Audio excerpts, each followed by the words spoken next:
All right, there we go. All right, so go ahead, and you were saying um, Yes. you were told that you need a Facebook group. Yeah, that would help me build community, and it would be a place where I could post content and offers. And I got told that before I was ready to even think about building an offer. Now I'm in the process of designing an offer, and I'm more clear on the things I do. So in some ways that's more clarity, and in other ways is less clarity, because I realize I do a lot of different things. They're Mm, all dog related, but there's this segment of audience, there's this segment of audience, there's this other segment of audience. And so then I realized, in listening to some more of conversations with you and other people in CrowdScale, that I don't know really what my group is meant to do. And mhm. so I haven't really known what to do with it. I invited a small number of people that I just considered like-minded, either other dog professionals or other breeders, or just, and people who know me. And it's a Right. private group right now.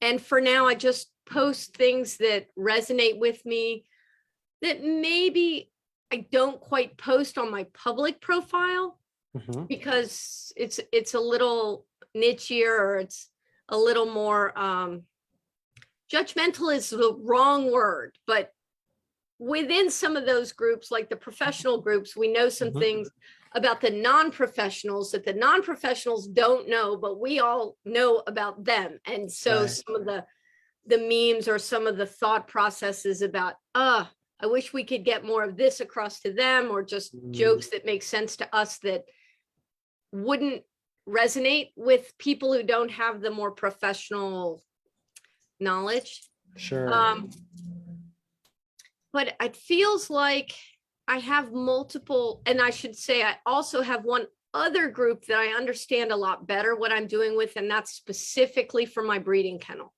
Mhm. That's people who've bought puppies from me, people who are interested in buying puppies from me. I post content about my kennel, my our wins, our direction, where we're going, things like that. So that one's pretty clear to me, and it's a separate one over here. But this other one that is supposed to be, the group I'm supposed to have to build my business, I haven't invited a lot of people to it, because I figured the worst thing to do is invite a bunch of people and do either nothing or the wrong thing with them. So Mm. I just left it this small group of people for now. Yeah, so tell me about that group. Tell me, what is it and what have you done so far? Well, so the name of it is Dogs and Dharma. Okay. And as like I said, I've invited some other professional friends, other, dog trainers, groomers, handlers, and some other breeders who, we either share standard schnauzers, or I've known them long enough that even though they're in a different breed, um, because at the time I created it, I thought that that was a little bit more well, it's not even that I thought that was more my market or my niche. It's just that those were the people I knew to get started with. And Mhm. and that was maybe that was at the first of the year, so 6 months ago. Okay. And but it feels like the coaching that I want to be doing, or that I have had some inroads in getting, is not so much those professionals, but more of the general public. Mhm. And so, yeah, I don't know how to add them in, or who to add them in, or should I stay a private group? Should I make it a public group? I, I don't know how to think about it. So I mostly haven't. Yeah. Okay. So what I'm hearing you say is you have this group that your intention was to get more clients for your business from this group, but it was unclear what your strategy was of like, who am I targeting? What is it that I'm inviting them to do to work with me? I don't know entirely like what these people want to engage around. And so part of the part of the issue is like the lack of clarity hasn't created any motivation to do anything with this group. Is that what I'm hearing you say? Yeah, well, I'm not sure it hasn't created motivation, but it's created reluctance to, I don't want to be wrong, I think is what it comes down to. Gotcha. And so I have pursued other avenues, but you know, Mhm. uh, in All right. hearing you Well, talk about it, it seemed like, let's yeah. find out more about this part. Yeah, for sure. All right. So let's address that first thing that you said. I don't want to be wrong. Yeah. Like that is something I identify a lot with. I grew up with a mom who had a very particular way of doing things.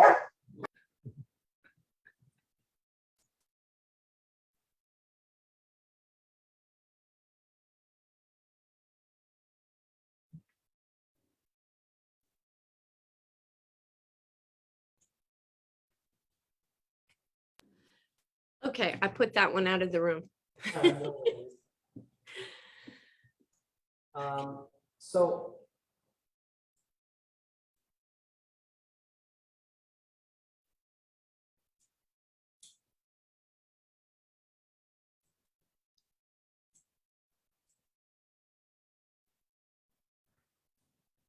So my mom is very choleric, very particular about the way that she wants her home cleaned. It's very, very black and white. Like there's a right way and then there's a wrong way to do things. And so for her, she had very clear in her mind what she wanted done. And I, as a kid, grew up like if it wasn't done by the checklist, it wasn't right.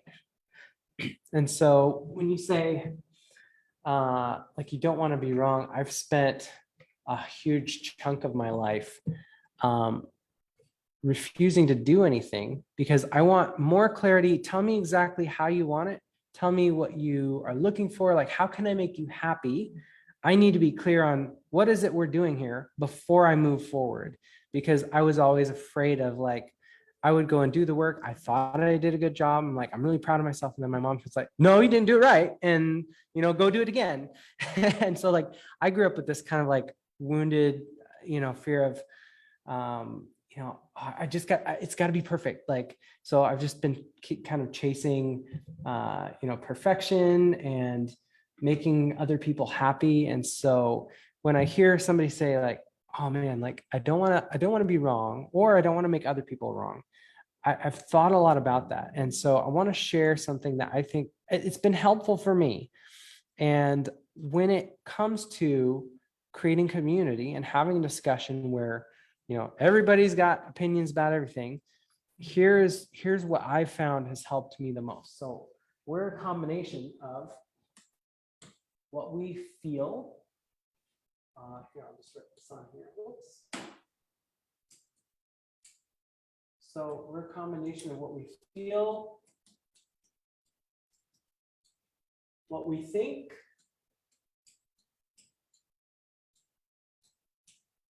and what we do. So everything that we are kind of falls into one of those categories. So stuff that we do, that's part of us. Stuff that we think, that's part of us. Stuff that we feel, that's part of us. Like no one thing is like the totality or entirety of what we do. And the more mature that we get, the more in alignment these things start working together. Sometimes we have to work really hard to like pull those things back and like get them to work together. But what I found is that right here, this area right there is something that this is really personal to me. People can have opinions about what I do. And they may think it's right or wrong, that sort of thing. But like what I'm feeling, you don't really get a say about that. Like that's just objectively what I feel. What Right. I think about something, that's an opinion. But like that's my thought. And I've either borrowed that from somebody else or I've had an original thought. But that's something that's coming from inside me, and I can choose to share that or not. So when we combine these two things, what we think and what we feel, we share our perspective. So when you say, oh, I think this, or I feel this, you just share that from a place of, well, in my experience, this is what I've seen. This is what I felt. This is what I've thought. Mhm. You can't really argue with somebody if you preface it with this statement, well, here's my perspective. Right. This is what I've experienced. So I didn't want to spend like a whole lot of time here, but I hope this is helpful because this gives you a tool right away. It's like, I'm going to share something. It's like, I don't have to like draw, a target on my back by saying, oh, I'm taking this stance. I'm the expert. You should trust me. And then you open yourself up to criticism, or maybe you just don't know about other options. And like, you don't want to go against like the common wisdom that you just haven't come across. It's like, well, what I know is this. And so you can share that from, it's like, well, this is the perspective that I have. And then if anybody else jumps in the conversation, they don't have to challenge your perspective. They can be like, well, here's what I know, here's what the facts are. You're like, oh, well, that's interesting. I wasn't aware of that. Right. It doesn't open the invitation for disagreement or conflict, because you're saying, well, this is how I see it. This is my perspective and what I have access to with my feelings and what I've put in my brain.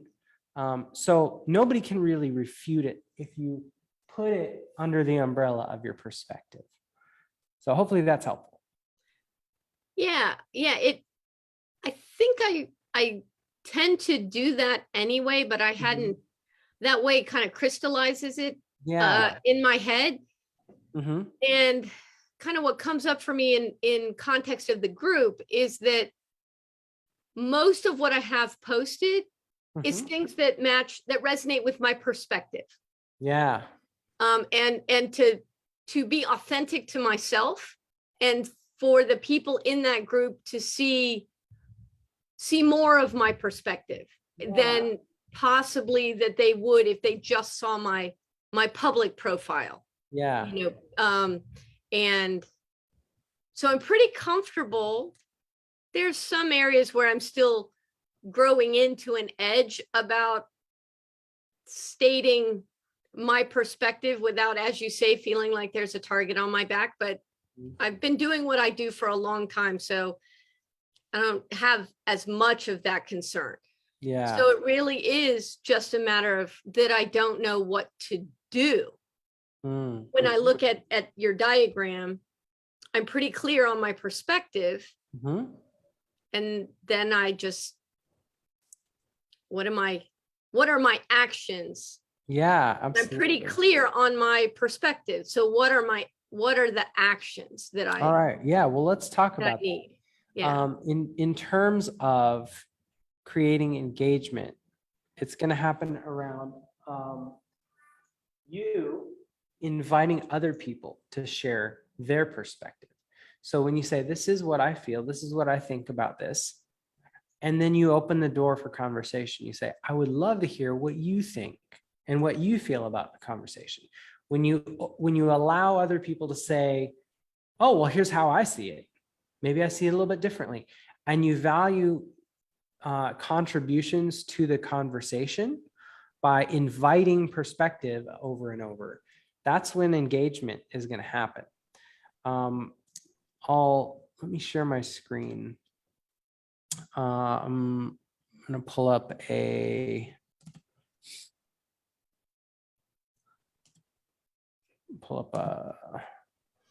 presentation here. This is a masterclass I've done on engagement with paid clients.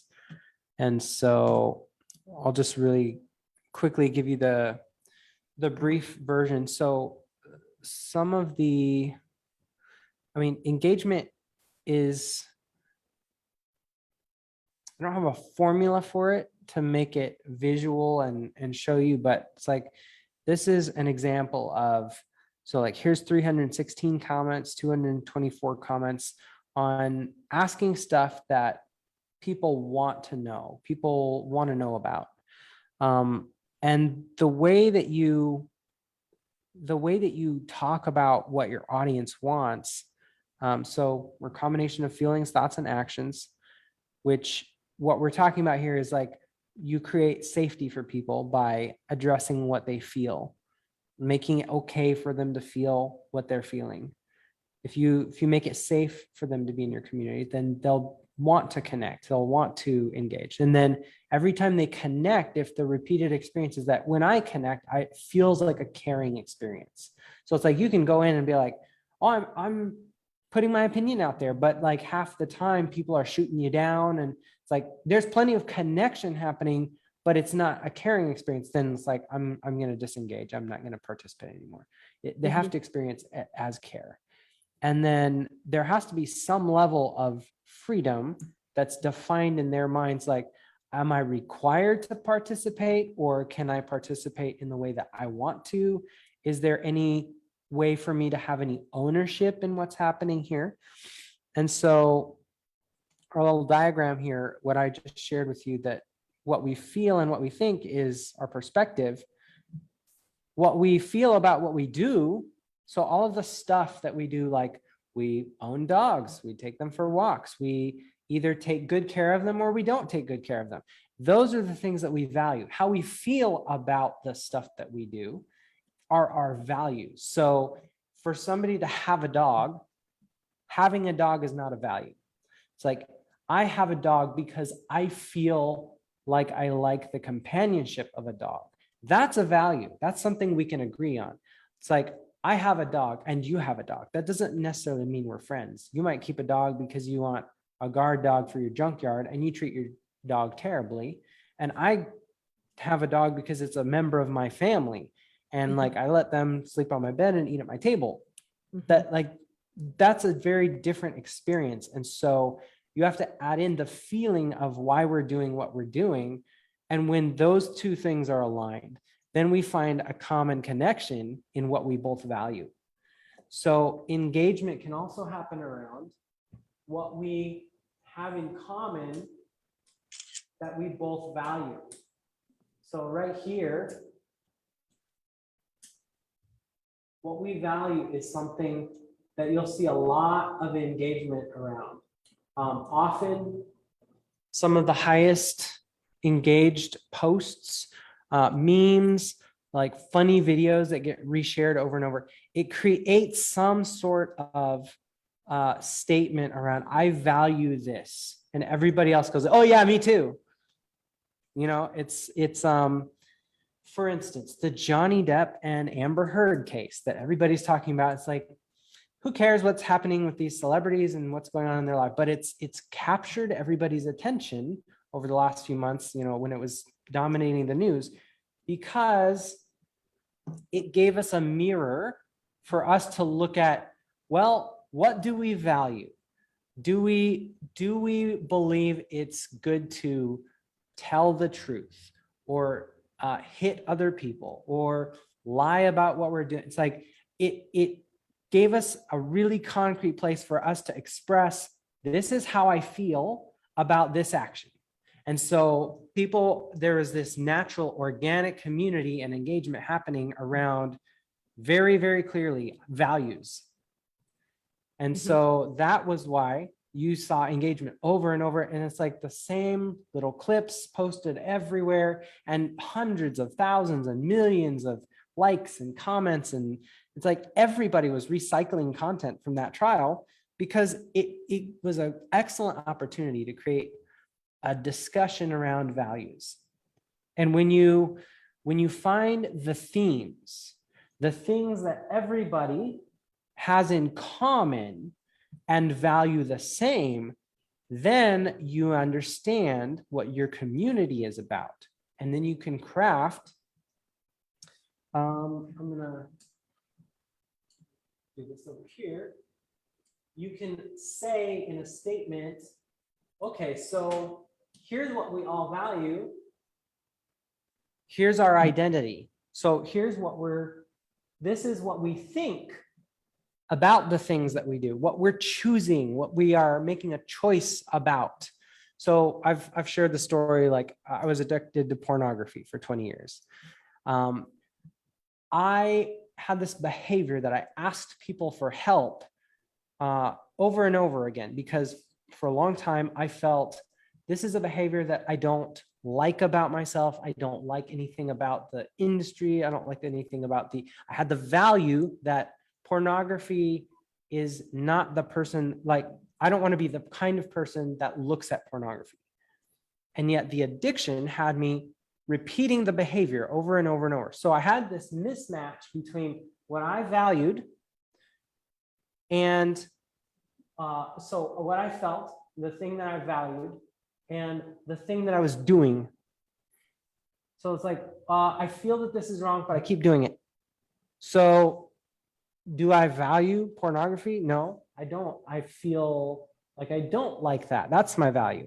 So my identity over here is like, I do this behavior over and over, but I choose that I'm rejecting this behavior, even though what I'm doing is I'm still participating in that behavior. So I had this identity that I'm not somebody who accepts this, this behavior. And so I persisted over about 20 years trying to figure out, like, how do I solve this? Until I finally, got free of my pornography addiction. And now it's not something that bothers me anymore. And I've adopted a different kind of identity as a result of that, seeing that I'm somebody who doesn't give up on things. I'm somebody that can solve complex problems, even when there isn't seemingly a solution from other people that I trust and ask help for. It taught me something about myself. And because I went through an experience, I did a bunch of things in the process of trying to solve that. Now I think something new about myself. So I've developed a new identity. So when you see what the community is valuing, which is like, we love dogs, they make us feel good, we love being around them, we like caring for them, we like seeing other people who go to the next level of like having a dog professionally, or helping. We like doing things outside the home with our dogs. Yeah. We like competing in dog sports. We like, Yeah, higher making levels sure you're of giving your connection. working dog a job, and all of these sorts of things. So when you have those values, you can start to triangulate. So what is the identity? What is the kind of person that we are choosing to be? And that's what this community is about. So engagement is all about, I'm going to just skip through here because we don't need to go through this whole thing. Engagement is all about engaging makes me more of this kind of person. So if the identity statement is something like, I am a person who takes pride in having a dog, in giving my dog a great experience, a great life while they're a part of my family. So if that's the identity statement, let's just go with that for a second. So then everything that we do in this community should be helping me become more like a person that is giving my dog a great life while they're a part of my family. So what that means is, hey, we'd love to see pictures of you enjoying your dog with your family. We'd love to see the trips that you're on. We'd love to see the shows that you're at. We'd love to see you curled up on the couch watching Netflix and having your dog be a part of your family experience.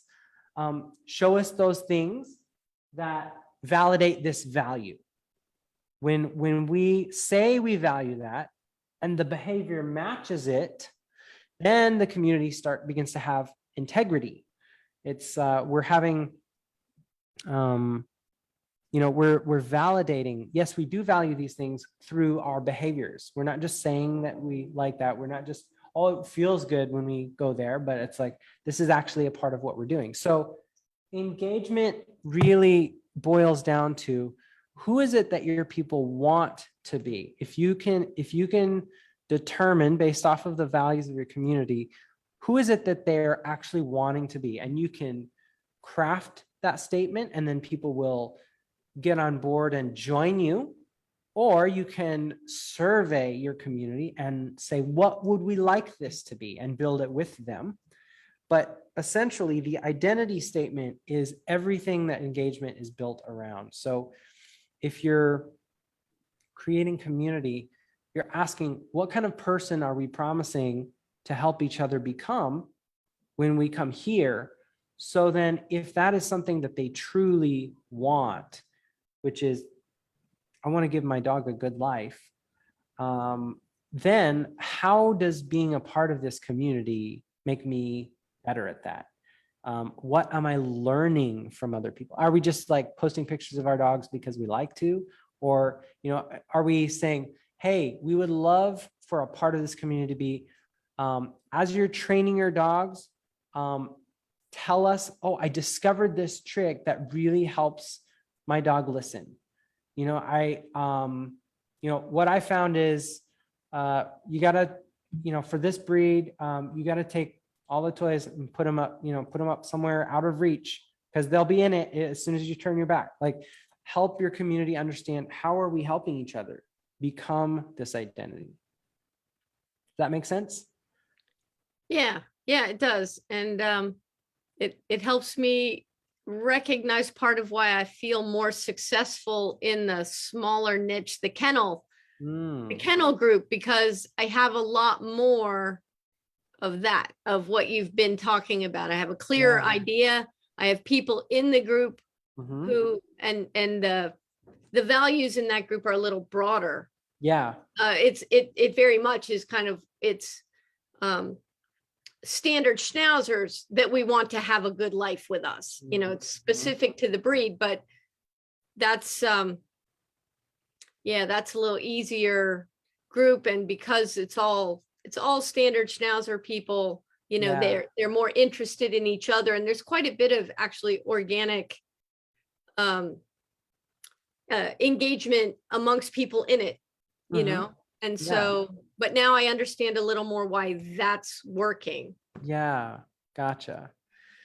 Okay, so tell me a little bit about Dogs and Dharma. What is the purpose behind it? I mean, I know you said you started with the intention of growing your business, but then it kind of stalled. So, like, let's talk about what exactly, what kind of a relationship does this have to your business? I know that you have a kennel, and I know you've worked with dog professionals like vets and people, but tell me what your business is. Help me understand who you're trying to attract and work with. Okay. So, I've had a dog grooming business for 25 years. I've had my own salon for like the last 10, Mhm. but physically that's becoming difficult for me to maintain on the same level I did. And Mhm. looking forward, I can tell that, basically my physical body has to retain this certain level of integrity for my income level to remain. And well, that's just not going to happen at Yeah. 55 plus. That capacity will only be decreasing. So I used COVID time as to start exploring a shift into doing more coaching, more helping dog owners virtually. And there's just so many areas of that I can do that in. That's a little bit of a separate issue, but maybe not. That I'm unclear how specific. I mean, I hear a lot, the more specific you can be, the better. Mhm. But then I also feel like, well, that may be true, but then I feel like I'm leaving a bunch of other people on the table. But maybe they're all separate tables. I'm not sure. But anyway, I'm trying to move to more of a virtual coaching about basically how to have a more fulfilling experience with your dog, a more fulfilling life with your dog. And that really encompasses everything from training, grooming, veterinary care, activities you do with your dog, general health care, nutrition, all these areas that I've gained experience over the years in my multidisciplinary, professional background.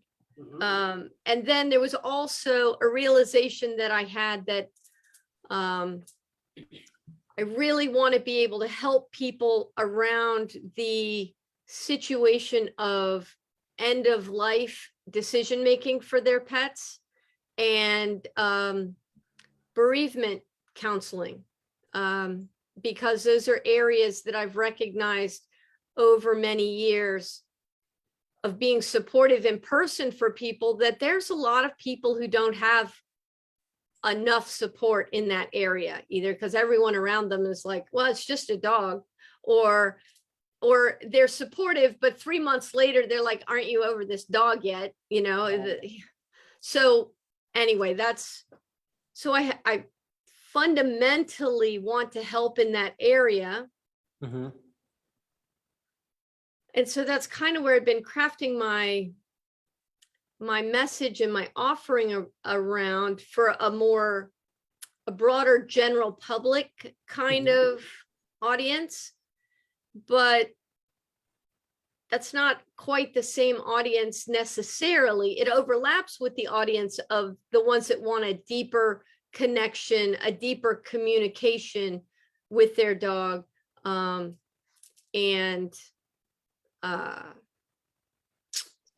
Yeah, so my train of thought just kind of came to a cliff there, but Well, can you give me an example of when you say coaching, like you've shared that you've done a lot of work with dog owners in the past, and had some of these experiences where people have needed support, either when they're putting a dog down or when they needed to ask, like, hey, who's the best person to go take my dog to for this, whatever, talk to me about some of the things that people come to you for help for regularly. Okay. So something that's coming up for me or I'm thinking of is, for example, people will talk to me about how their dog is misbehaving or not obedient to commands that they're giving or expectations that they have. And I know from my experience, and I'm hearing them, and a lot of cases, I know their dog, and I can tell that there's a communication gap there. That they have a perception. I say sit, and they sit. Why don't they sit? And then I can help coach them, let them know that, well, it's not like it's a computer that you push a button and it executes a program every time. The dog's got an agenda. The dog's got a perspective, and the dog does things for you because the dog wants to do things for you. So if the dog isn't doing things for you, there's something missing. Are you not giving them enough motivation to want to do it? Are you sending mixed signals? So they're like, yeah, but the last time I did this thing, I did this other thing wrong. And so I'm actually just gonna not try. Or, so there's an aspect of deepening the communication by reading the dog better, like understanding their body language. Are they sending you signals that they're blowing you off? Are they sending you signals of appeasement that you're not recognizing? And so you can't tell the difference between the dog is blowing you off and the dog is like, I honestly don't know what you want. And so I do a lot of helping with people in bridging that gap between their perspective and the dog's perspective. Another example is, he does down great at home, but as soon as we go out in the street on the walk, or as soon as he sees another dog or whatever, he won't do it.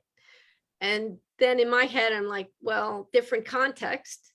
Dogs aren't great at generalizing, may not recognize that the same rules apply at home as, and they have greater variety of desires when they're outside their home. They have more well, that other dog, I don't know that dog. I want to check that dog out. Oh, that dog's giving me the stink eye. I don't like that. So there's all kinds of variables outside the home, and people just don't even consider that. So to them, they're just like, I say down, it works at home, it doesn't work there. What's wrong with my dog? Mm. So that's a really good example of something that the market is looking for, is how do I get my dog to listen or to obey when I tell him what to do? Cesar Millan has built a huge brand on, like, here's how to talk to your dog so that he listens. So I think that's a good clue in terms of that could be an area that you can lean on your expertise and say, I can help you in this area. Talk to me a little bit about maybe some of the other stories, some other things that people have asked for help with. Any other areas that come to mind when? So another place where it comes up is people at a higher level of obedience that are doing performance, where they're doing obedience or agility or some of these other rallies, that exercises that Mhm. they are doing with the dog, and they get scored on a point scale based on the accuracy, the timing, various variables like that. And Mhm. sometimes people say, we're just barely qualifying. How do I get my dog to do better so that we get a higher score, so we can get in the ribbons, we can get placements Mhm. instead of just barely qualifying? And again, a lot of it is, well, it's not just the dog, Mhm. but it's, you have to fine tune that relationship again. Mhm. And how are you presenting what you need from the dog in a way that the dog understands and recognizes? Mhm. So that's another place where added communication comes in. Yeah. Another one is, as a groomer, I see this, that the dog with me as a groomer is different than the dog with them at home, Mhm. either in a positive way or a negative way, depending on elements at home. Like, Mhm. if they don't socialize the puppy to being handled intimately, then when the stranger, me, goes to handle them intimately to groom them, putting clippers Mhm. around their heads, their ears, their privates, and they're not socialized to anybody even touching them there, Mhm. then that's going to create a situation for the dog where it's not possible for them to be happy. It's not Mm. possible for them to have a good experience. So the owner needs to build more of a foundation for the dog to understand this broader world outside what they experience. Mhm. So owners can really help their dogs by giving them more preparation. Another one is people who never confine their dogs, never put them in a crate, never, and then inevitably at some time in their life they end up ill or injured and at the vet when they most need to be comfortable and resting, and they're totally stressed out about being confined. Mm. So those are some other examples that occur to me to help. People it's mean to confine them, but when I explain, but what about this circumstance, it doesn't mean you confine them all the time, Mhm. but if you have a regimen, a habit of doing it periodically, it can normalize it for the dog. So when the dog needs that to be normal, it is. Mm. So Okay. those are some more So examples. what I'm hearing is I'm hearing a theme about uh, good dog behavior.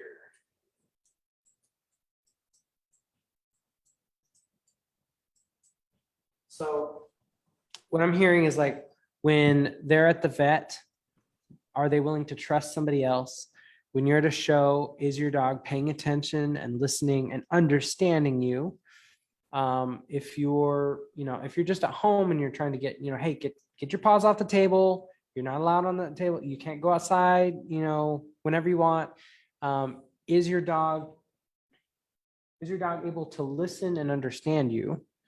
Like this sounds like kind of the root of what people come to for different symptoms, but it really stems around this one thing, which is like, are you cultivating the relationship in which the dog is able to understand what you're asking of it?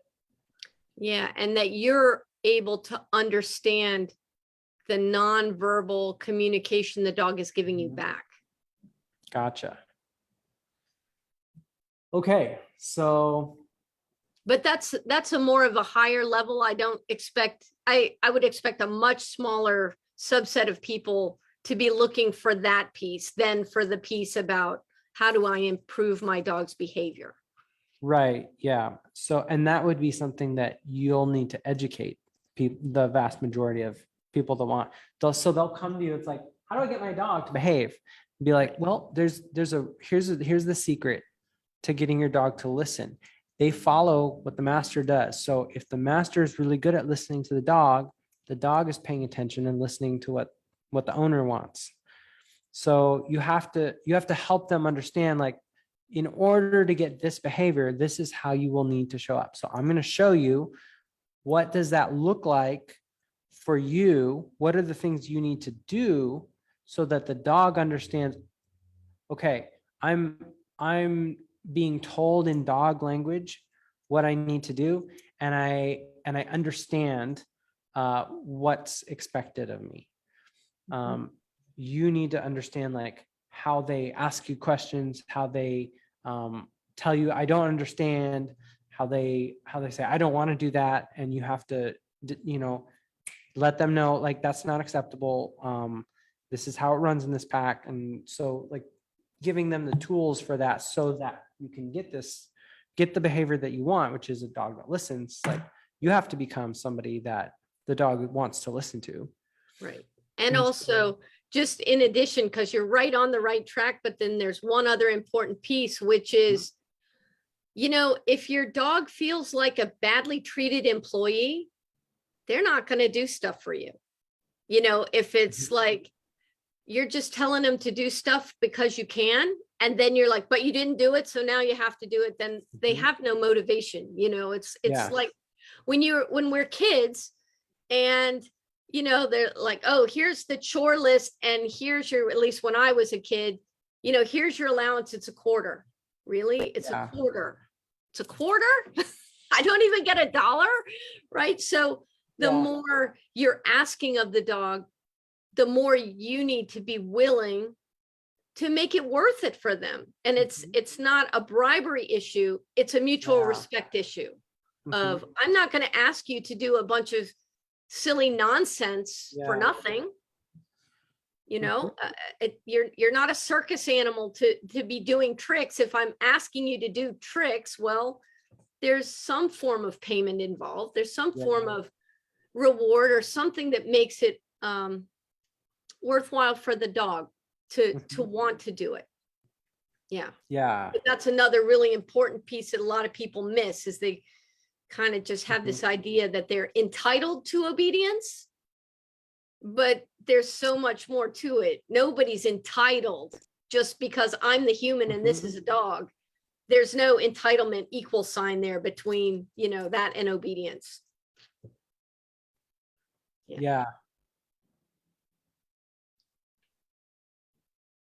So what I'm hearing you say is that the thing that people are typically coming to you for when they're asking for your advice and for your coaching help on all things dog related, it's usually something along the lines of, I don't understand why I'm not getting what I'm expecting to get out of my dog. Help me figure this out. So it could be the dog performing at in like kind of a professional context. It could be the dog not being used to being around others, or the dog just not listening to the owner. But it mostly revolves around there's something that they don't understand about the communication and relationship dynamic between the pet and owner. Mhm. Yeah. That's what I'm hearing you say, is that that's the vast majority of the conversations that you have over and over. It's certainly the vast majority of the conversations I want to be having.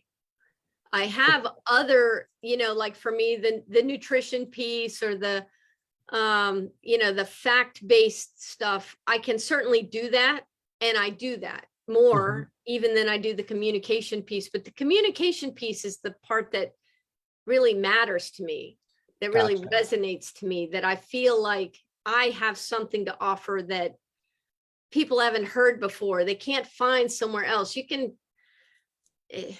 There's lots of people that can help you with canine nutrition. There's lots of sources for information like that.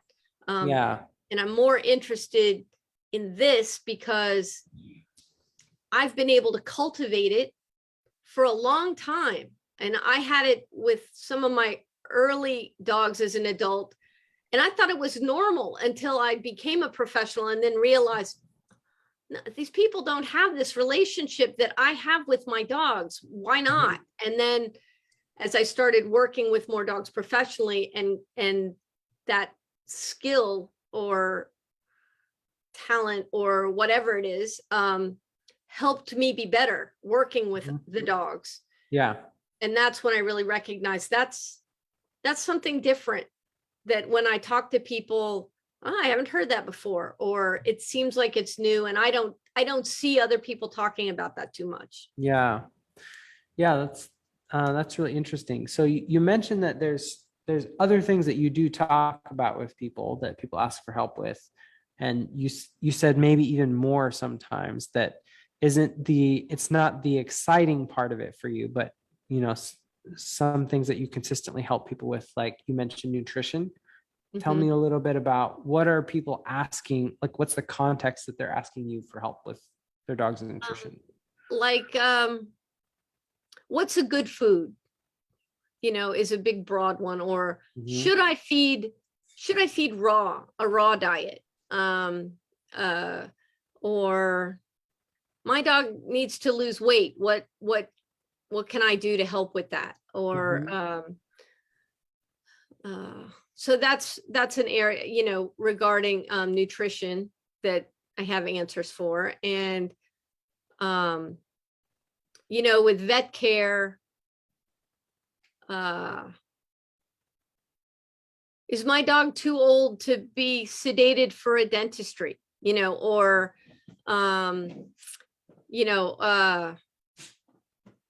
my dog has a cruciate injury and my vet says he needs surgery. Is that really the case? What are my options to an invasive surgery? Or again, with the end of life counseling, my vet says I could give my dog chemotherapy for this tumor, but that's going to be super expensive. And if I don't do that, am I a bad person? Trying to make some decisions about, just because a vet says an option exists, you don't necessarily have a moral obligation to get a second mortgage on your house in order to get your dog 3 more months, So, and helping people weigh that kind of decision making. Yeah. Okay. So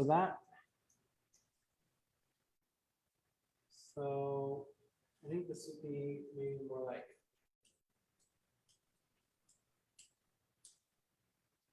so people come to you with questions like the cost of vet care. Like, is this really necessary? Is this something I should do? Is this like, should I just ignore this? And it's like, they'll still live, at, to 20% capacity, but they'll survive or whatever. Or they can't tell if what the vet is telling them needs to be done. Is it something that needs to be done, or is it only something that can be done? And how do you make a decision about whether, I've worked for different vets, and there was one vet that I worked for that he consistently made everything sound like it was necessary. Mm, And he was very lucrative. He had a very lucrative business, but cool. he also lost clientele after a while, including me at one point when he used that on me. And I'm like, I know too much.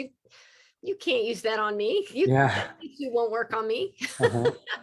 Um, so I know that, and when people are really, have money issues, Mhm. and a lot of people do, then they're like, they're not trying to not do stuff for their dog, but at the same time, it's hard to even get out of a vet visit for under, $300, let alone Yeah. a surgery or something. So if they can avoid it, Mhm. saves them a mortgage payment. Yeah. So they just want somebody else's assessment of the validity, not even the validity, because I don't want to make it sound like I'm second guessing a veterinarian, because I'm Yeah. not. But sometimes people will say, you know, how serious is this? Or is this something that I really need to do right now? Is this something that can wait? Are there other modalities? Are there other people with a different approach that I could talk to? Some things like that. I'm trying to think of some examples off the top of my head, other than the end of life decision making, and I'm struggling to at the moment. But just something like, my dog's limping. Do I need to go to the vet? And ask him a Yeah. couple questions. How long has it been going on? Mhm. Is he weight bearing? And just to help them triage a little bit to decide whether they can wait a few days, or do Yeah. they really need to go to the emergency vet right now, that Mhm. kind of thing, where they just don't have the context to even distinguish between a minor problem and a major problem. Yeah. Okay, so um what are some of these like things that people have come to you for help with that they they're not like a quick answer.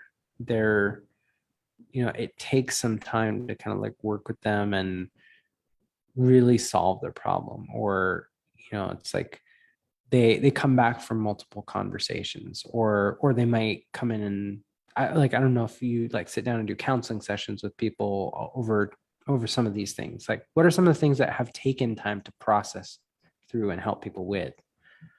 Okay. I would say probably the two main ones are complex medical issues, understanding even what the vet just told them, Mm, complex medical issues that require differential diagnosis in order to, know what's wrong. So mhm, that, so some kind of diagnosis plan or some kind of treatment plan can be created.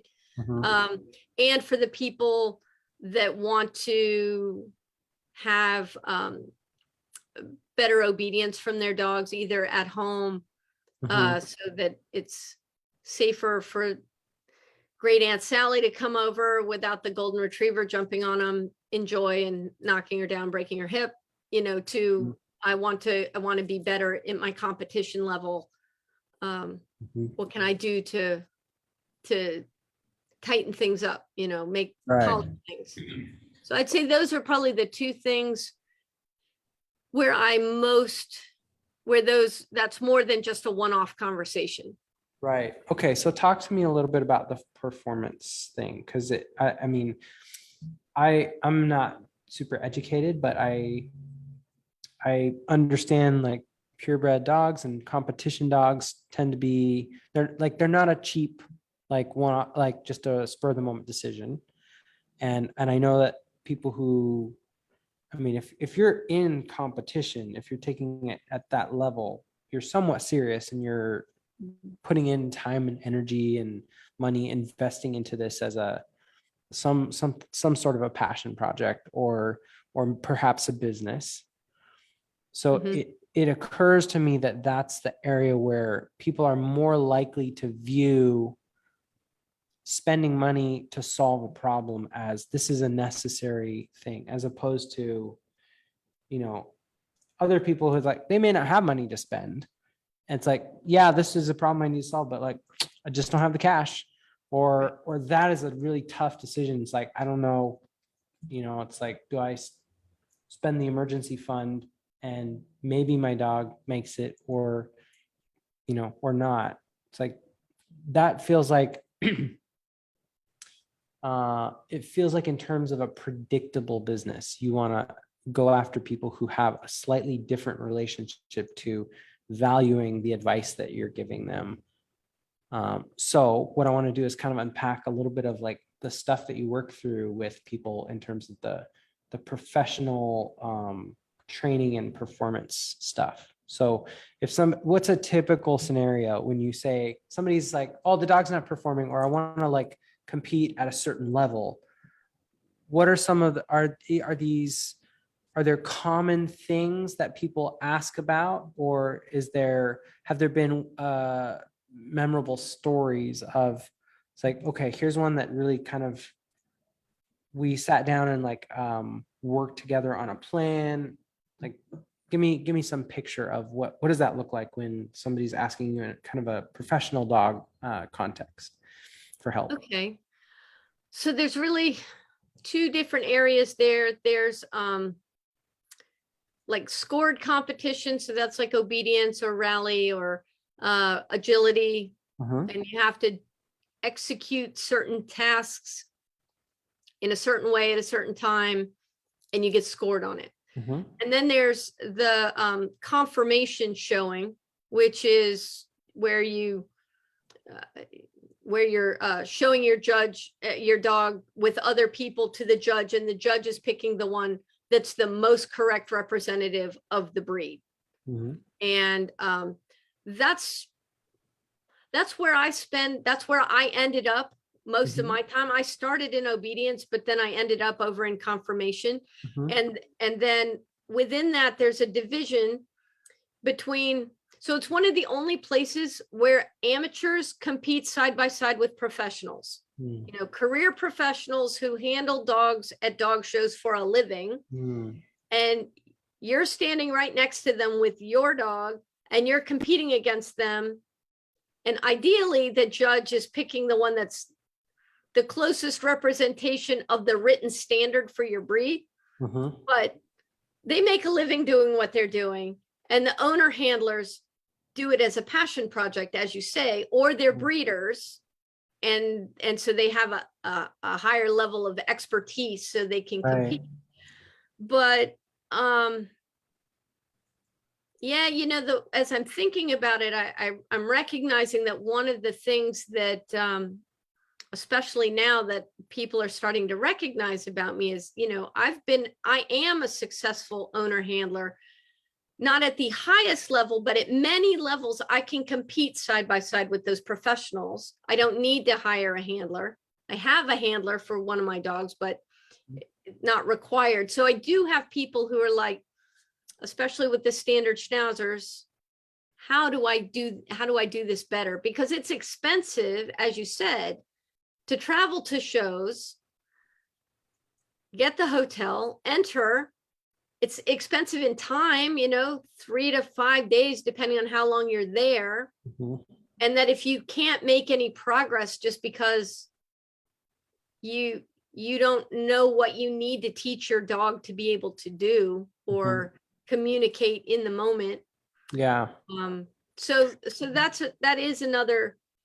that's probably an area where I have more recent expertise. The performance piece, if they're at a certain level, a more of a beginner level, I can help them get to a more intermediate level. But I'm probably not the person for an intermediate level person who's trying to get to the highest level of performance event, Mm-hmm. because that's not the space I'm active in. So the people that are asking you for help with performance, do they tend to be the amateur owner handlers? Yeah, I do have more conversations with them. I mean, I do Okay. have conversations with the people that are doing performance, but not as many, not Mhm. as many. So what are the differences in the conversations? What is it specifically that they're like, can you give me an example of this is what like an amateur owner handler would ask me for help with, this is what I would do with them versus like a professional, a performance handler, like this is, help me understand that. Okay, so in the performance category, the exercises are very concrete and discrete and well described. The exact behavior that you need and when you need to execute it Mhm. for your dog. So in some ways it's more clear. There's more of them. So in that way, that's where the challenge is the number of different discrete exercises you have to train the dog for. But it's very clear when you need to do each one. In conformation, there are fewer of these specific skills that the dog and the handler have to navigate the situation. But it's much less clear what those are. They're not, it's, how do I put it? So when you do a stand for exam for the judge to go over your dog, you could set them up in a way that makes them more correct for the judge to go over, or you could set them up in a way that's really awkward or that is subtly affecting negatively how your dog appears to the judge. So learning what you need to do and how you need to present is much more ambiguous. And I've just learned it over time with a lot of experience over 25 years. Or how you stand with your dog or the way you move with your dog. Why do you move at this speed versus this other speed?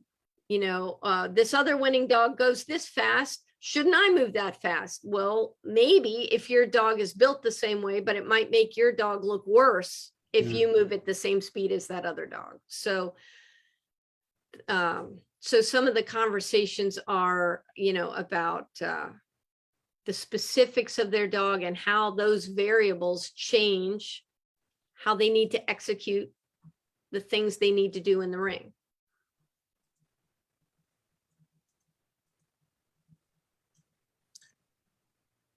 And then there's a subset of that, which is the grooming, especially with the standard schnauzers, which I have a lot of expertise around. And I actually have taught and do teach professionals who haven't worked with standard schnauzers what the grooming needs to be for them and how to execute it. So that's another piece. So, and when you say how the grooming needs to be in terms of like a professional context. So, poodles, if you think about them, they just get a scissor haircut over their hair and now they have a certain shape and a certain appearance. Schnauzers and some of the terriers have a hard coat that has to be plucked by hand and it grows in at a certain to maintain the texture, the water resistant texture, the weather resistant texture. And so that has to be done in a certain way with a certain timing to get the results of the correct looking coat, as opposed to the poodle where you just bathe it, fluff it, brush it out real good, and then you scissor onto it the look that you want. I gotcha. Okay, so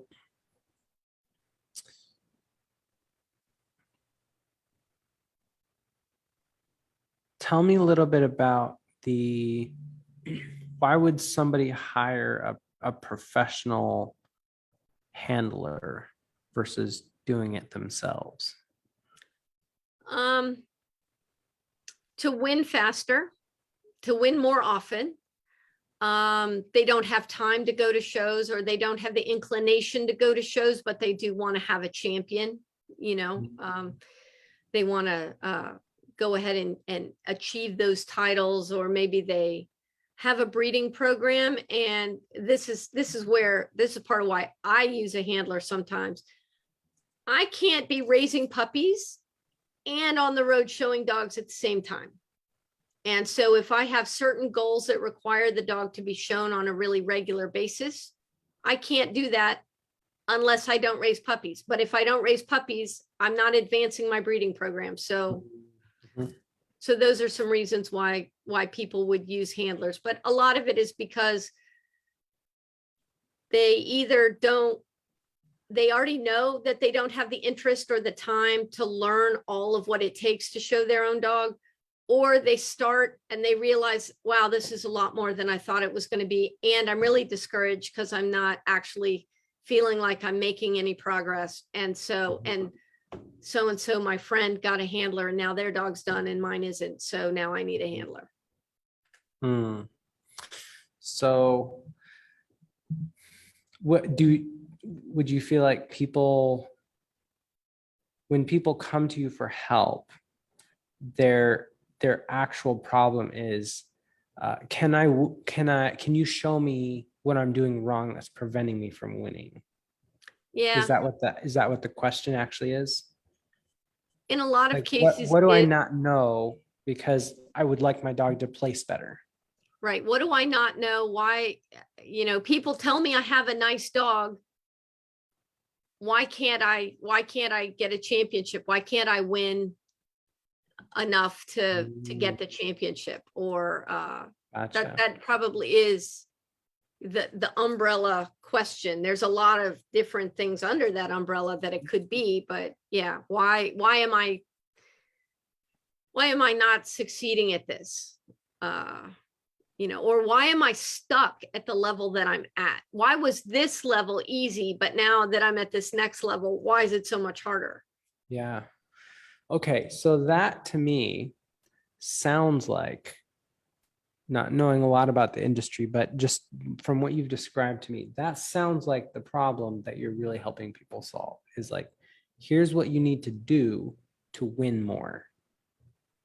And so as somebody who you're not ready to hire a handler yet, if you want to win with while presenting your dog yourself, here's my list of credibility and expertise from having done this, having worked with dogs for so many years. I'm a professional breeder.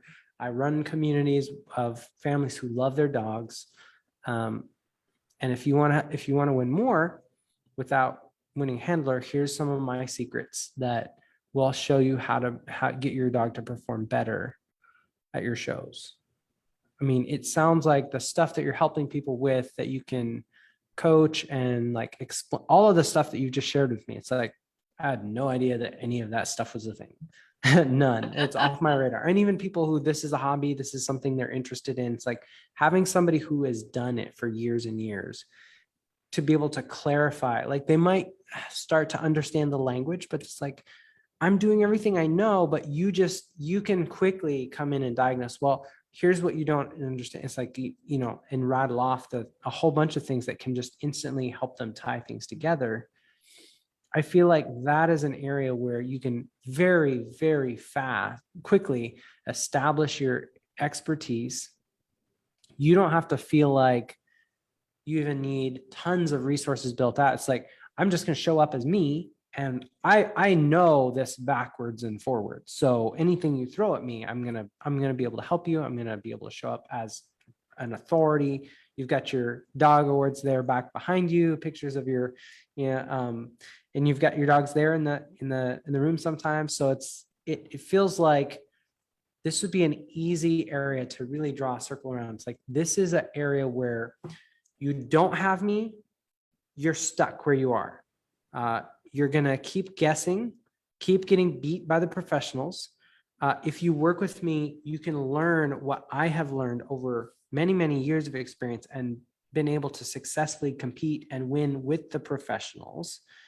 It's like, if you want to have that transformation and be somebody who has a high performing dog and win without hiring a handler, that's what my program teaches you. And then you have an umbrella that you can say, Well, hey, the number one thing that gets you to win is like when your dog understands what you need from it so that you can teach it the right things. You can have it follow you. You can have it do the walks. You can take it to the groomers. It's not going to fight, and you can get the right haircut. You can, make sure that you're getting it checked out. You have the nutrition. All of the things can fit under this umbrella of here's something that people want that's a clear outcome, which is win more. And it's like if you want to do that, here's what I know and why I'm a great person to help you. I agree with all of that, except that piece, that's hard to do virtually. In what sense? Because it's so different for every team of handler and dog that I need to see them interacting. Mm-hmm. And there's some parts of it I could coach virtually, but most of that I've done with people in person, Mm-hmm. where where I can see them move their dog, or the more three-dimensional makes a difference in terms of what I see to give Mhm. my advice on, and how they can show it to me so I know what they're doing. Mhm. So it's not as viable for you if somebody's on a call with you, like they're showing you what's going on their phone, you're less able to get enough information or context about what's happening. Mhm. Yeah, I mean, I could see doing it in concert with, well, here are the shows that I'm going to be at. If you want to meet me there, or if you enter there and you let me know when your ring time is, then I can observe you and give Yeah. you some pointers. But I feel like there needs to be an in-person element for me Mhm. to help the owner handlers, Yeah. and the grooming. I can do a little more of that virtually, because I've done Yeah. that with some Zoom calls. You just set the computer up pretty close to the grooming table so I can see what they're doing. Yeah. Um, Well, tell me what does it usually cost to hire a professional dog handler?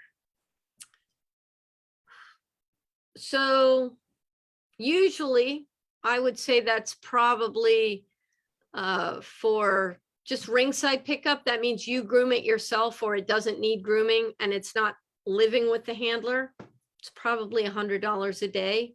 And if it's living with the handler for a short to medium span of time, it's probably 100 to 150 a day, plus some grooming, plus some board, plus sharing expenses. So, show weekends can be anywhere from, probably around $500, 5, 6, it's probably. And then for like a month, we tallied out the arrangement. I have a slightly different arrangement with my handler, so that's why I can afford it. But we tallied hers out for 1 month, the dog that I have out, and it came to, if I had been a regular client, would have been like 3,500 for the month. Mhm. So it's not uncommon to spend quite a bit for a dog handler, Yeah. and that's just based around like one show or a circuit of shows, or was It depends on your goal. Like, do you just want to get a championship on your dog, and then however many dog show circuits it takes to get those points? Do you want a higher level title, like a grand championship? Do you want to have a dog that consistently places in the group, or could be competitive at Westminster, or competitive at a national specialty, or you want to have the #1 dog in the country of your breed? So that's yeah. kind of the scale of goals that people can have. Mhm. Tell me a little bit about like the intensity of like what some of these goals that you're talking about. Like what is a grand championship versus just a championship? So it's really the number of points that they get, and you get points based on how much competition there is for you to beat. So like if there's just 2 dogs, that's 1 point. And if there's like 10 dogs, and this depends on your breed, 10 dogs, that might be 4 or 5 points. And championship requires 15 points. And grand championship requires 25. And then there's some other levels, grand champion, bronze, I think that's like 100, silver, it's like 200, starts to scale up. So where a regular championship takes 15 points, a platinum grand championship takes 600. So, and I actually have only the third standard schnauzer to ever reach that level. And it took us 4 years for him to get there. So he also was the #1 standard schnauzer in the country in 2019. So a lot of focus and dedication to it to get to those levels, you know, and he consistently showed at Westminster. And but then other people, you know, they just want to champion. Basically, if you want to be an ethical breeder, Mhm. you need of purebreds, then you need to have gotten at least a championship on the breeding stock that you're using, either the female you're going to breed, or if you want to put your dog out at stud, you know, it needs to at least be a champion plus whatever the health certifications are Mhm. necessary in your breed based on what the health issues in the breed are. Gotcha. Yeah. Okay, so there's quite a few things here that I just want to unpack here for a minute. So one of the things that I heard you say is that if you have a championship on your dog, it's I don't know, is that a gatekeeping thing, or is that just like it makes it easier for you to go and breed your dog? Is that a requirement, or is it in certain contexts this makes it more I would say, credible? I would say in most pure breeds, I'm trying not to digress too far, but the people that are involved enough in their breed to be members of the regional club, the national breed club, the ones that really want to present themselves as the most ethical breeders, and the breeders that are breeding to improve the breed, as opposed to, I just have puppies of this breed. You know, I've got, Mhm. I have Fluffy here, and down the street is Bruno, and now I have puppies. And they're standard schnauzers, and those other ones are standard schnauzers, and they're all the same. But they don't do health testing. They're not proving their breeding stock in any way. And Mhm. that's, I guess that's part of it, is you get the championship to prove that they're at least nominally correct Gotcha. vis-a-vis the written standard that each breed Mhm. has that they're supposed to adhere to. Okay. So I would hope that the championship thing is a gatekeeping issue. Mhm. Not everyone does that. And if you're a buyer, that's definitely something you want to be looking at, because if they don't have that, then you're really in buyer beware territory, Mm. because it's kind of a minimum thing that ethical breeders Mhm. will make sure they have. Gotcha. Okay, so in terms of wanting to, yeah, it seems like there's a lot of good reasons why somebody would want a championship, or to go even further. So there's, you know, it potentially opens up avenues for them to breed dogs, make money, improve the breed, you know, contribute to the dog owner, the professional dog community. Mhm. So there's what I'm hearing is there's a there's a lot of there's a lot of benefit, there's a lot of identity wrapped up in having a dog that wins. It's more than just the award. This is significant because it may also contribute to the overall community as a whole.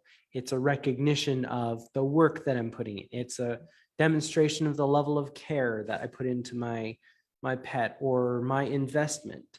So there's a lot of, it feels like what you're saying is for somebody who has that level of interest and an investment in this being a process, and whether they're directly involved in showing their dog or if they decide to hire a handler, having the expertise of somebody who knows how to go to the championships, knows how to compete at the highest level.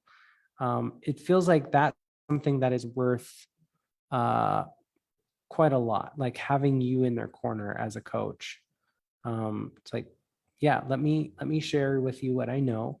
And I think one of the ways that you could raise your credibility is by inviting guest speakers, like other people from that arena, from the from your professional network, people who have had champion dogs, people who go to shows.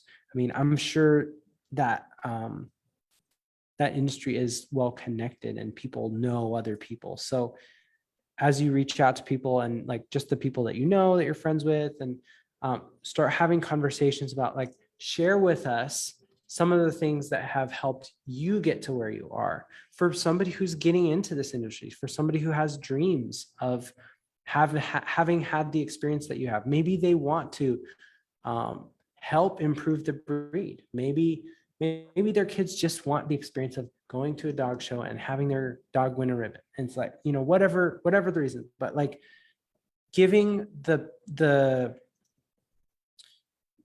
owners in the community who've demonstrated a level of care and expertise a platform to say, okay, now I can help other people go on the journey that I've been on, by providing an avenue for them to share. It's like you're raising your level of credibility and authority. You can leverage other people's expertise outside of your perspective and provide a lot of value and attraction to your audience. So it feels to me like the angle and the strategy would be, my group is about helping people who have show dogs, who love their dogs, who want to win. This group, this community is a community of high performing dogs and owners who want to help their dogs learn to listen more so that they can be winners. And so, something along the lines of that. And, that's one of those things that you could workshop and make it tight, make it clear. But if the identity is like, we want to be winners for whatever reason, maybe it's just the money, maybe it's the experience, maybe it's, I have a desire to serve the community, whatever reason. It's like, if you want to win, I know how to do that. If you're not winning and you want to, this is where to be. We're all helping each other do that. And if you want to work with me directly, I coach on that. That's my area of expertise. Here's my program. Here's how it works. If you just want to do my little mini course, buy it for $100. If you want to hire me in person, starts at 20 grand. Whatever that offer is going to look like for you. But it feels like that really is where your focus needs to be, because you can have all kinds of conversations around, maybe you don't need your dog to win, but you do want your dog to behave. Maybe, you thought you wanted to be into professional dog ownerships and you're realizing, I'm just struggling getting my dog to go to the vet and not bite anybody on the way. It's like, and that's perfectly fine. Here in this community, just having a well-behaved pet is a winner. And, if you want your dog to listen to you, maybe one of the things that you need to do is model for your dog how to listen. And, by cultivating that relationship, by showing it what's okay, what's not okay, and learning to speak the language that your dog speaks, they can be a better dog for your family. Anyway, I think you can have the broader conversations and the things that you're passionate about under the umbrella of what people want, what the market is looking for is, I want to win. Help me figure out how to do that. And I think there's a small audience that that's valuable enough of a transformation that they will pay to get the best people. So, for in person, if you do like regular workshops, or every quarter you do like a session or something at the local dog club, it's like you can charge for that kind of stuff, like advertise, hey, would love to have you come, we'll do we're going to do a free assessment and that kind of thing. Got some great resources for you, but if you want to do some obedience training on here's the 2 key areas that winners need to have down pat, that's what we're going to focus on this, for this workshop. Hey, register is $50, get some local people and just have some regular things like that you can start doing that aren't tied to, well, I got to be like physically handling the dogs and shaving them and like, all the wear and tear of doing the grooming. And then what I would do is focus very intentionally about generating assets. So if you teach a class, teach it once, make sure you record it. I mean, go demo it, see if it's something that people like.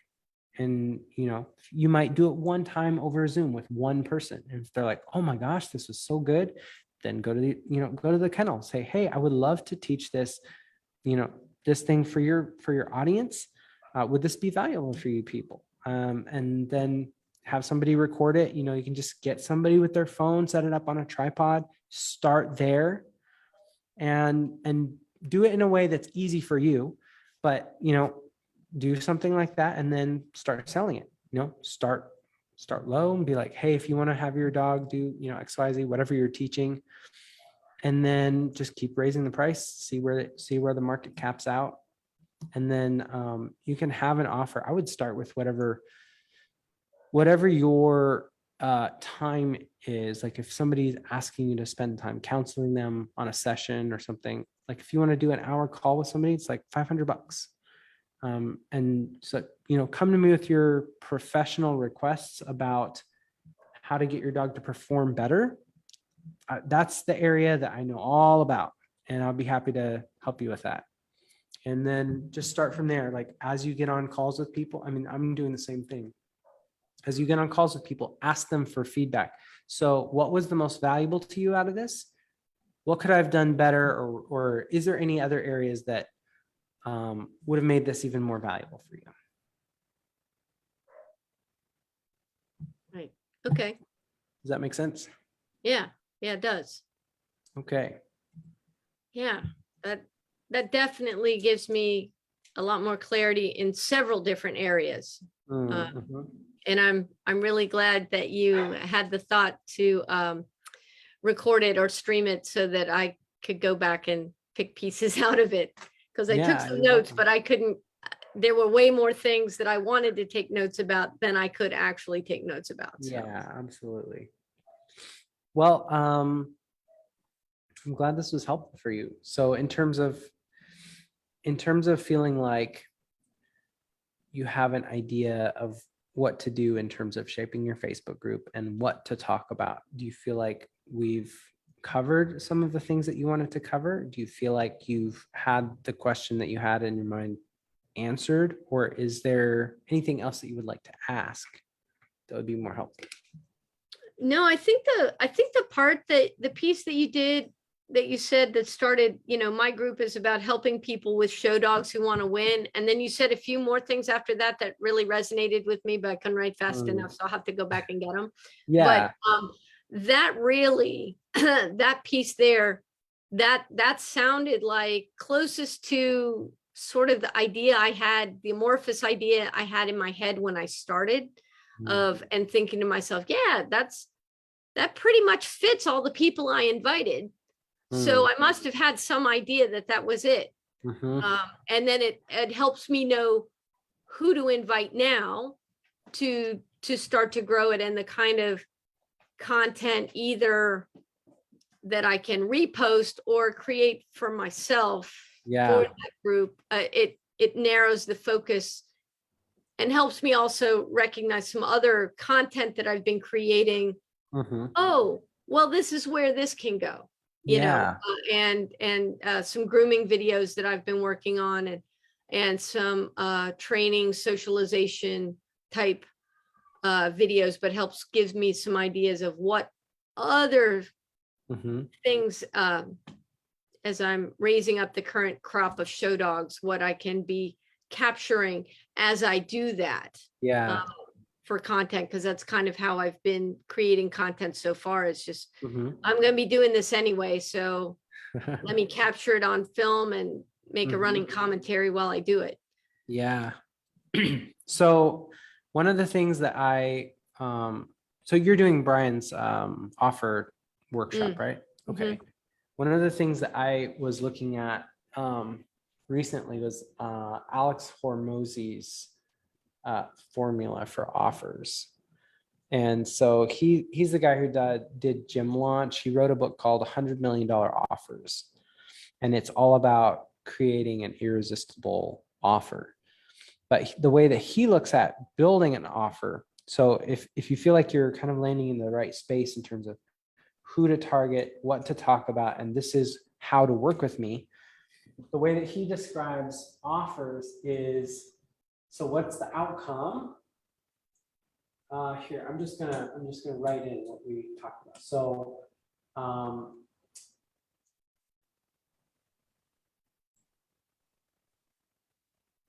to have a winning dog.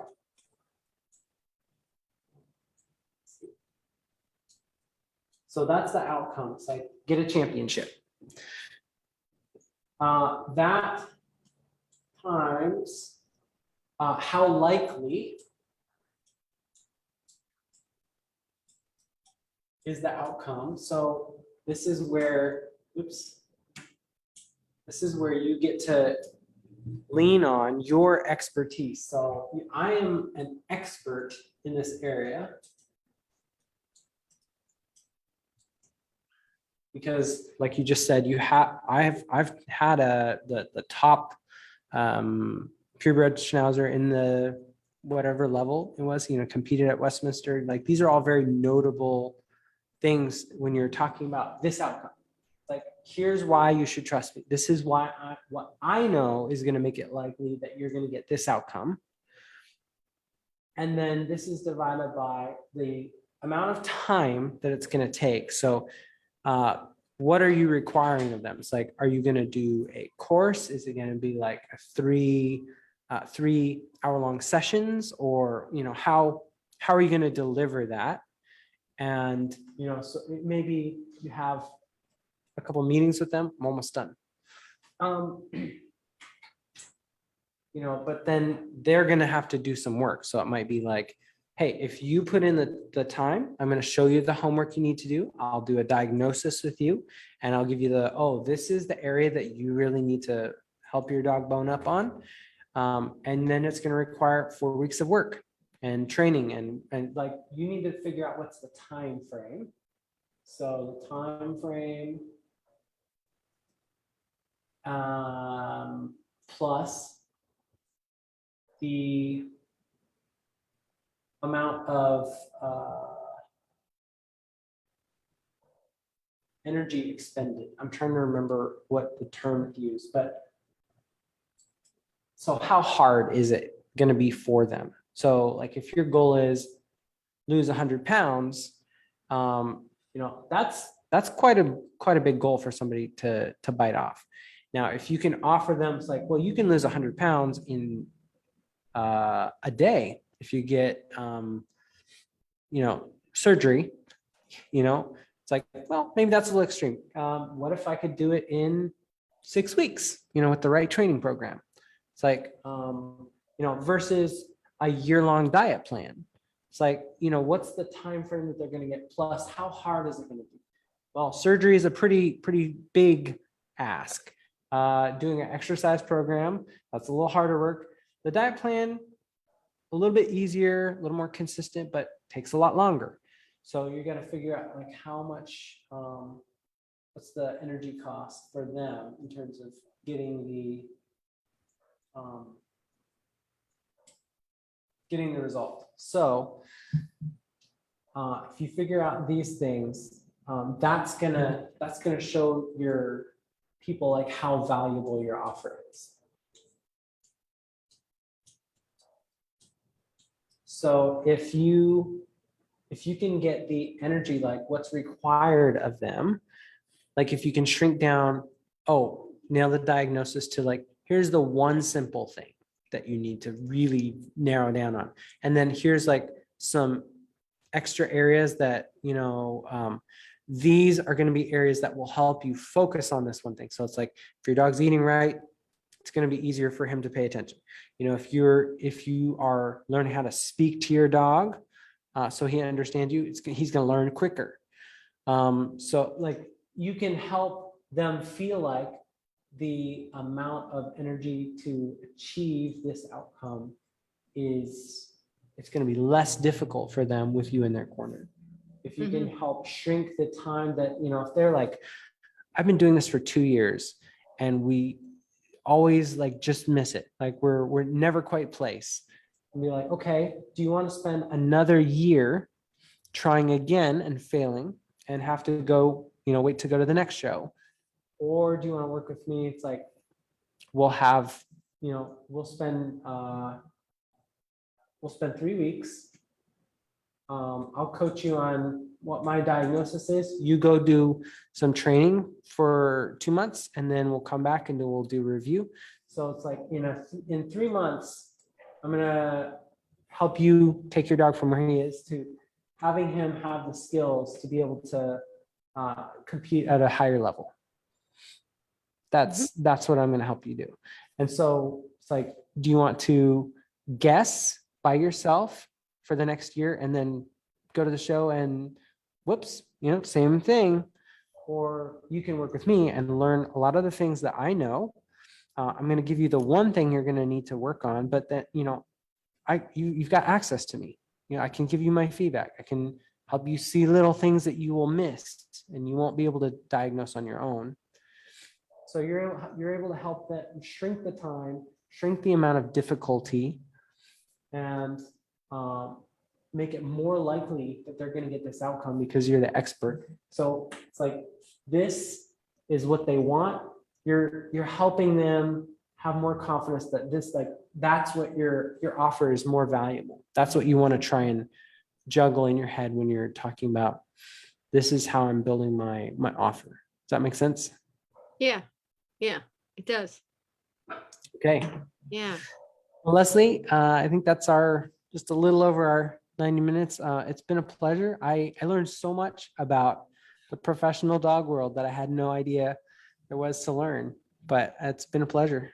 Oh, thank you for helping me chunk things down. Absolutely. So yeah, how do you feel in terms of like just knowing what to do next and feeling like you have a clear direction from like yesterday? I know you're excited, like you had a spot open up, so you booked because you were thinking we weren't gonna have to wait till the end of the month. Yeah. How did you feel like this morning when you're like, okay, got to get on a call, I'm hoping to get whatever clarity? Like, how did you feel then compared to how you're feeling now? Well, I felt like I'm sure this is a good idea, and this is a really good way I can spend the time, given that my other plans fell through. Actually, it's because I put my back out a little bit yesterday and I just knew I was not going to be able to lift any dogs today. So I needed to rest it. So, but what can I do to now, if I can't do my physical work today, what can I do to move my, my virtual business forward? So I'm looking forward to it because I'm sure I need this information. I'm sure it's something I need to do. But the way I feel now is I have specific ideas. And the last thing that you described there, I saw very clearly actually a way that I can package some grooming even earlier than the handling piece.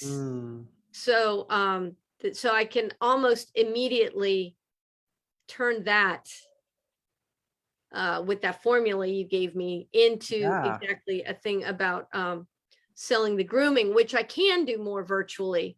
And then continue to flesh out the owner handling piece. Yeah, and that's the great And thing. It's that's like, good for the community in the group, because then I can ask more what people need mhm, to really know more how I can help them with that. I'm very, mhm. very, very clear on the grooming because it's a specialized type of grooming. And having Yeah, just come from our national competition, I have a very clear idea of areas of weakness. So I know what people need there. And then I can ask them more about what they need in terms of what they think they need, and see where that is relative to what I observe that they need, and then find the bridge if they're not the same place. yeah, perfect. How Yeah. are you feeling about the potential of your business at this point? Does this feel like this moves you forward?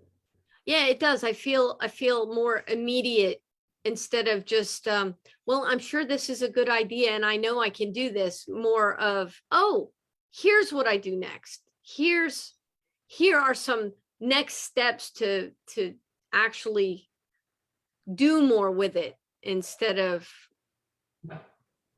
try to collect puzzle pieces. I feel like I put a bunch of puzzle pieces together and now I can see part of the picture. Yeah. So that feels good. That feels good because I've had to put it on the back burner a little bit, and now I'm ready to put it back on the front burner. And so now I feel like I've done that. So I feel good about that. Yeah. Hmm, that's exciting. Yeah. Yeah. It is. All righty. Well, Leslie, I'm excited about this for you. Do you have just a couple more minutes? Do you mind if I ask you some feedback about kind of this whole process? I'm because I'm in the same boat that you are. I'm really trying to get a handle on what I'm doing for people and trying to understand the value. So when you say you're feeling more confident about your business, that sort of thing, it's like, what is that? How would you quantify that? You know, if you're gonna say, oh, here's what I would describe what Erin has been doing. So like we've been on a couple calls. What would you tell somebody that has been the outcome or the value of what I've been doing for you?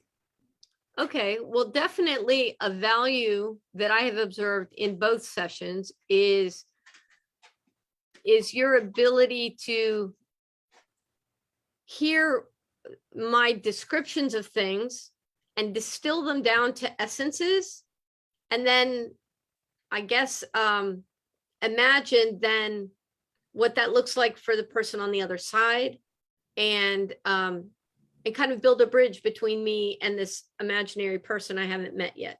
And also, like today, especially, I came into this, like I said, with, well, I do a lot of things. I can help people with a ton of things. And then by asking me questions about it, then you were not only able to break them down into different areas for me to understand, well, these are different areas, but also then particularly a value of the part where you were thinking about the clients that are the best to try to reach out to have a successful business with, not just, well, here's all the people you could help, but yes, you could help all these people, but the ones that would benefit both them and you as clients are these. And that nobody's ever done for me before. So and I hadn't, that kind of helped me, gave me permission to think about it that way, because I know that for myself, I get with can I value people more because they have different available income, and on an intellectual level and on a business level, I know the answer is yes. But so I guess this is the values thing, but I don't want to be that person who says, well, if you don't have the money, you can't work with me, or that I have nothing for you. Or so reconciling that, having you put it in terms of just from the business perspective, well, it makes sense if you're going to target one of these multitude of markets, you know, here's the one that can benefit you as well as benefit them. And so that was exciting when I was hearing that. I was liking Mm, that. that's Um, great. yeah. And then just, yeah, then I guess visually being able to put things that board behind you in the different ways that you help put ideas, get them out of my head and into my eyes and back in my head. That was helpful for me to remember and to process some of the new information, definitely. Gotcha. Okay, that's really good feedback then for me. Because I wouldn't have even thought of that being a value add. It's like being able to clarify through the visuals, but that it makes a lot of sense because I usually like to draw and like process uh what I'm thinking through. Let me create something to like put it into a totally different context so that I can, experience it a little bit differently. Mhm. Yeah, I think it helps on my side experience things a little differently also. Hmm. Yeah. Awesome. Well, so knowing what you know now about like where you are and like what has done for you, like um, what kind of over the last couple calls in terms of like what we've done, what sort of value, if you had to put like a dollar amount on it, like if you were recommending me to somebody else and you said, oh, if that's what Aaron's charging, I know what he's going to do for you, that would be a steal. Like what would feel like you're getting a great deal on what I bring to the table?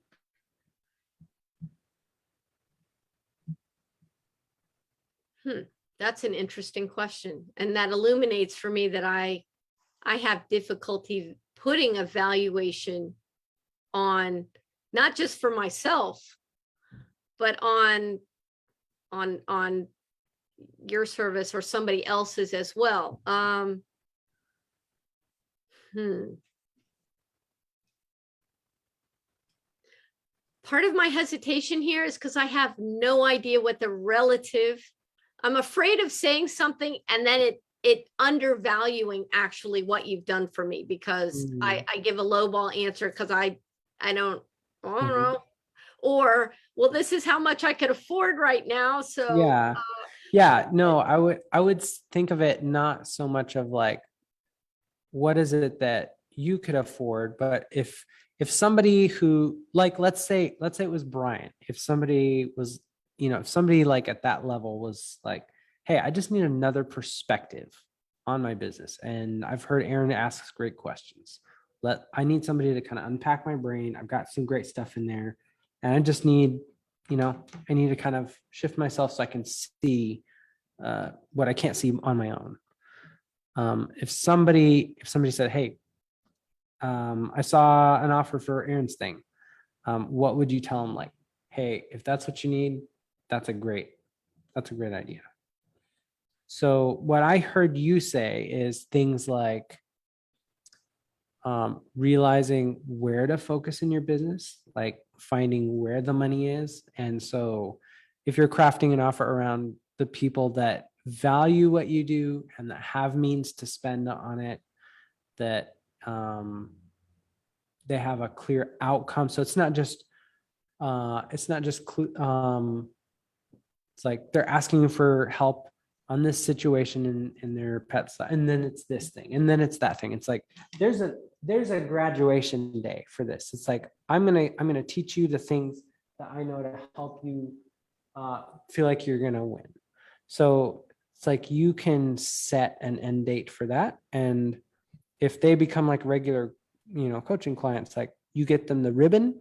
It's like, all right, I've done my job. That like depending on how you want to structure the offer, if you want to give them the outcome of winning, that's the biggest high dollar value. If you want to be like, I'm going to give you a strategy, I'm going to show you what to work on. It's like, for my expertise, this is what you got to pay. So I don't know, like, where do you feel like I fit in terms of how I've done that? If the winning at the dog show, getting a championship is like, okay, how do I have a functional business online? How much closer to that outcome do you feel like you are? And, you know, do you feel like this would be useful for somebody else to do? Well, very. I mean, I think that it's clearly saved me a lot of time and allowed me to have more certainty and confidence about next steps, especially next steps that aren't wrong. Or that, and by wrong, I mean that's not wasting my time or my effort or be fruitless or just be part of the, Mhm.